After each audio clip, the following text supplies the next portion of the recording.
Je suis tellement impatiente de vous présenter ma pile à lire pour le challenge Romantaisie organisé par Nina Quill. Et cette année, elle a organisé un truc de dingue.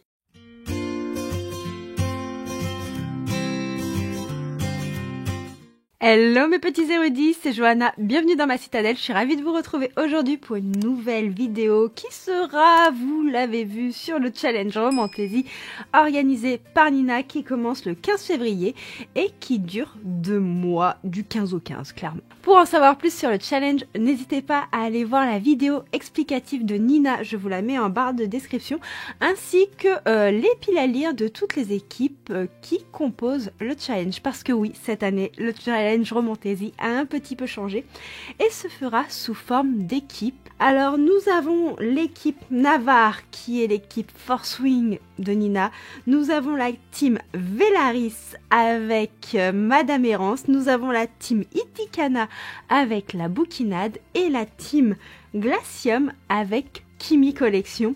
Elles ont toutes publié des vidéos avec leur pile à lire, donc n'hésitez pas à aller jeter un petit œil. Pour ce challenge, il n'y a pas vraiment de catégorie, mais plutôt des envies livresques qui vont cocher plusieurs critères correspondant à différentes teams. On peut choisir une team et rester sur cette team, ou on peut donner du point à toutes les équipes, et moi, clairement, je pense que je vais être la team je donne des points à toutes les équipes, et j'ai fait une pile à lire de 10 livres qui pourraient cocher la plupart des cases de toutes les teams, donc rien que pour ça je suis vraiment contente parce que j'aime vraiment ces 4 créatrices de contenu et j'ai pas forcément envie d'en privilégier une plus qu'une autre, mais voilà, c'est parce que moi je suis pas du tout quelqu'un dans la compétition, je ne fonctionne pas du tout avec la compétition, ça a plus tendance à me stresser, m'angoisser en tant qu'angoissée de service, vous voyez ce que je veux dire, j'angoisse pour un rien, donc si en plus je dois me dire non faut à tout prix que je rapporte des points, ça va pas marcher comme ça avec moi. Je vais vous présenter les livres que je compte lire pendant le challenge.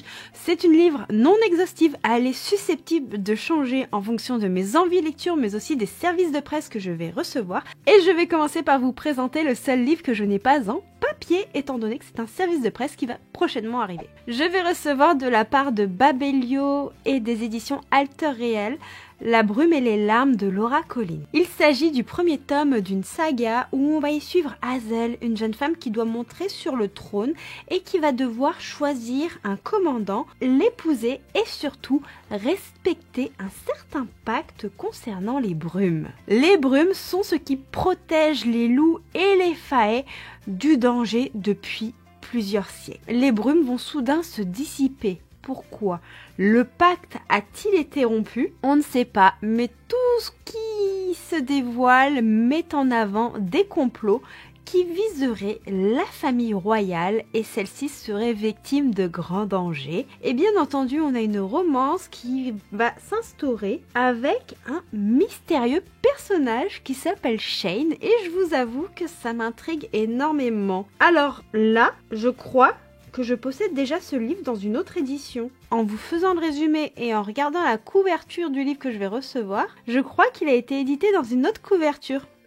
Je regarde ça, je reviens. Effectivement, je possède bien ce livre, mais sous son ancienne couverture. Donc en vrai, je vais pouvoir le lire même avant de le recevoir. Et en plus, c'est un petit cadeau de ma petite Élise qui se reconnaîtra, que je remercie énormément. Donc j'ai très hâte de découvrir ce titre. Et ma foi, je l'aurai avec 2 couvertures différentes, la nouvelle et l'ancienne. Pour le challenge, j'aimerais beaucoup lire Crescent City 3 de Sarah J. Maas parce que j'adore les univers de Sarah J. Maas, comme beaucoup je pense. C'est une belle pavasse, mais d'après ce que j'ai cru comprendre des personnes qui l'ont déjà lu, il se dévore. Je veux retrouver Bryce, je veux retrouver Hunt et je veux retrouver certains personnages que j'ai vus dans le tome 2. Parce que, moi je vous le dis, ça annonce vraiment du très lourd. Je ne vais pas m'attarder plus sur ce tome, mais toutefois, je vous assure qu'il ne va pas faire long feu dans ma pile à lire. Je veux aussi découvrir pendant le challenge Romantaisie le premier tome spin-off de la saga From Blood and Ash de JLA, que j'adore. C'est une saga qui me plaît énormément. Et là, on va être auprès de l'histoire du dieu Nyktos, un des anciens dieux qu'on a pu apercevoir dans cette saga. Et je vous avoue que l'histoire de celui-ci m'intrigue énormément. Et la plume de Jennifer L. Armentrout, c'est une petite pépite. Comme on peut avoir des points avec des lectures graphiques, j'ai mis The Abandoned Empress, la suite d'un webtoon que j'ai adoré. Alors, j'ai lu le tome 1 et je sais pas pourquoi j'ai pas encore pris le temps de lire toute la suite de saga que je possède déjà, parce que on est sur quelque chose de vraiment génial. On est avec une héroïne qui a été la seconde épouse de l'empereur. Sauf que depuis qu'il y a une certaine femme qui a apparu mystérieusement dans leur monde, celle-ci a été maltraitée et elle a même été condamnée à mort. Sauf qu'en mourant, elle va retourner dans le passé, dans le corps de la petite fille qu'elle était, et surtout elle va tout faire pour ne plus tomber amoureuse de cet empereur. Je l'ai mis dans le truc romantasy puisqu'on a quand même un peu de magie, on a un retour de le temps, on a de la romance, donc je pense que ça peut totalement aller dans ce challenge. J'en ai profité pour caser mes services de presse dans le challenge et il y a du coup La Cour des Ombres de C.N. Crawford, donc Shadow Fae, le premier tome publié chez Corrigan. On va suivre la jeune Ariana qui va aller suivre des cours dans une prestigieuse Académie Fae. Son but, c'est de dérober la clé des mondes pour pouvoir aller sauver sa meilleure amie qui est prisonnière d'un autre monde, vous l'avez deviné. Sauf qu'elle ne s'attendait pas d'être placée à l'école des ombres sous la supervision d'un mystérieux guerrier. Celui-ci a l'air de détester la jeune femme, mais elle, je vous avoue que apparemment elle ferait bien de son 4 heures de son instructeur. Voilà, son instructeur lui fait très envie, clairement. Elle aimerait un peu le faire succomber, mais d'un autre côté, ça risque de mettre sa mission en péril. J'avais reçu de la part de la maison d'édition du Chat Noir à l'automne dernier Feu d'automne, magie alchimique, le premier tome de Bettina Nordet, qui est une romance en urban fantasy avec des elfes et je ne sais plus exactement de quoi ça parle. Mais bon, ça rentre dans le thème. Pour continuer dans la lignée des services de presse, j'ai mis Les Héritiers du Solstice, le premier tome de Au crépuscule de l'hiver de Marie Fleury, qui est un petit enemies to lovers, enfin plutôt un amour interdit, mais des familles ennemies. Eux ne sont pas proprement ennemis. Il est le feu, elle est la glace. Ils ne peuvent pas se rencontrer, mais ils vont devoir collaborer. C'est le titre en gras. Et on a un lien avec les saisons, puisqu'on nous dit que Liam est né lors du solstice d'été et Nora celui de l'hiver. Et tous deux sont des descendants de deux familles rivales qui sont des gardiens élémentaires liés aux saisons. Il y a un petit côté un peu Roméo et Juliette, je trouve, à travers ce résumé, avec cette vibe du coup de fantasy. Je suis très curieuse. Il y a un petit contexte en plus universitaire, c'est très intriguant. Je sais que beaucoup l'ont déjà lu, moi je l'admire cet objet livre, je suis extatique devant lui, mais il serait peut-être temps de le découvrir.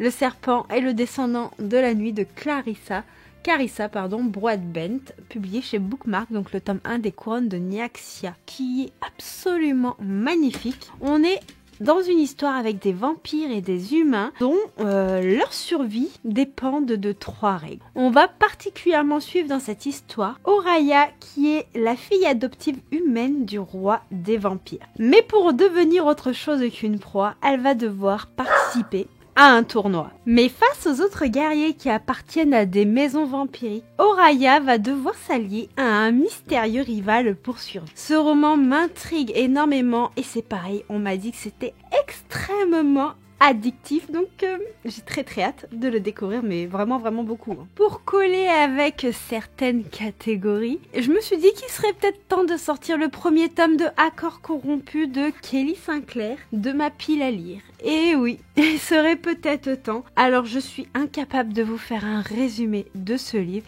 mais toutefois je pense que vous connaissez la saga au moins de nom. Pour rester un petit peu dans tout ce qui est thématique glaciale, j'aimerais beaucoup découvrir La Princesse étrangère des Royaumes du Nord de Virginie de Camp, qui a énormément fait parler comme saga. Apparemment, ça a l'air extraordinaire. Et je vais simplement vous lire la phrase en gras qui me fait très envie. Négocier ou courber les chines, se battre ou périr, au jeu du pouvoir, seuls les plus habiles s'en sortent. Et on va y suivre une certaine princesse. Donc j'ai très hâte de découvrir et ça me tente beaucoup. Et pour terminer cette vidéo pile à lire, je termine avec le meilleur, bien entendu, ce que j'ai récupéré ce matin à la librairie. Oui, puisque nous sommes mercredi 7, au jour où je vous tourne cette vidéo. Il s'agit de Fourth Swing, donc S'envoler ou mourir de Rebecca Yarros. Il est absolument magnifique. Je suis complètement amoureuse de cette édition qui est incroyable. Je vous montre juste comme ça. Je suis désolée si vous entendez des petits aboiements. J'ai un chien à la maison, je l'aime d'amour, sauf quand il aboie, ce qui m'énerve un petit peu. Et les voisins font du bruit, et dès que les voisins font du bruit, lui, ça l'énerve. Et moi, ça m'énerve qu'il fasse du bruit, clairement. Regardez-moi ça. En plus, on a « Je suis fière que tu sois à moi » d'écrit. Et toutes les dorures à l'intérieur sont faites avec du foil. C'est absolument magnifique. Il y a un travail éditorial de dingue sur cet ouvrage. Il ne manquerait plus que des illustrations colorées à l'intérieur et ce serait parfait. Clairement, ce serait parfait. On nous dit « Un dragon sans cavalier est une tragédie. Un cavalier sans dragon est mort. Codex du dragonnier, article 1, section 1. » Perso, moi, il m'en faut vraiment pas plus. Il m'en faut absolument pas plus. Vous savez à quel point j'aime les dragons. Ah ah, j'ai hâte de découvrir ce tome. Je sais pas si je vais être capable d'attendre jusqu'au challenge pour le lire. Il y a des petites chances que je triche. Je dis ça, moi je dis rien. Voilà, j'espère que cette vidéo pile à lire du challenge Romantasy qui a été tournée dans des conditions un peu chaotiques, n'est-ce pas, Hiro, vous aura plu. N'hésitez pas à me dire si vous participez à ce challenge. Si oui, quels sont les livres que vous avez mis dans vos pales? Je suis très curieuse de les connaître.